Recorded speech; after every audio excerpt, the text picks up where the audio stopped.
જે ઇન્સ્ટાગ્રામમાં, જે યુટ્યુબમાં, જે ફેસબુકમાં વિડીયો બનાવે ક્રિએટરો છે ને એને વિચારજી હોય ખબર છે, કાં તો યુટ્યુબની આઈડી મોનેટાઈઝ થઈ ગયો તો સારું હતું, ફેસબુકમાં કન્ટેન્ટ મોનેટાઈઝનો ઓપ્શન ખુલી ગયો તો સારું હતું.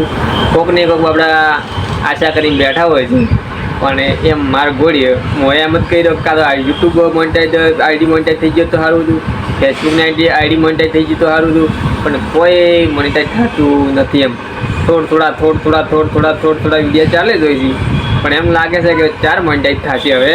અને ફેસબુકમાં વિડીયો નસ કરો તોય મોનેટાઈઝ નહીં થતું હોય. કેટલા નોખા એમ વિડીયા કન્ટેન્ટ મોનેટાઈઝનું ઓપ્શન આવતું ખુલતું જ નહીં એમ. અને યુટ્યુબમાં તો ઘણું બધું મથવું પડે છે, તારીખ કલાકો તો એમ ને કાં તો વિડીયો વાયરલ કરો થાય પણ 4 થાય એમ કે ખબર જ નહીં પડતી. જે 4 થાય છે એમ કે આવા આશાથી બેઠા છે એમ કે ક્રિએટરોની વાત આવી જ હોય છે કે મોનેટાઈઝ થઈ જાય સારું, મોનેટાઈઝ થયા પછી કેવું થાય ખબર ડોલર બની જાય સારું, પેમેન્ટ હતી આવે સારું, જલ્દી પેમેન્ટ આવી જાય ને તો સારું. પણ હવે સક્ષમ થાય છે, હવે હેડ્યું જાય છે, આમ થોડું હેડ્યું જાય છે.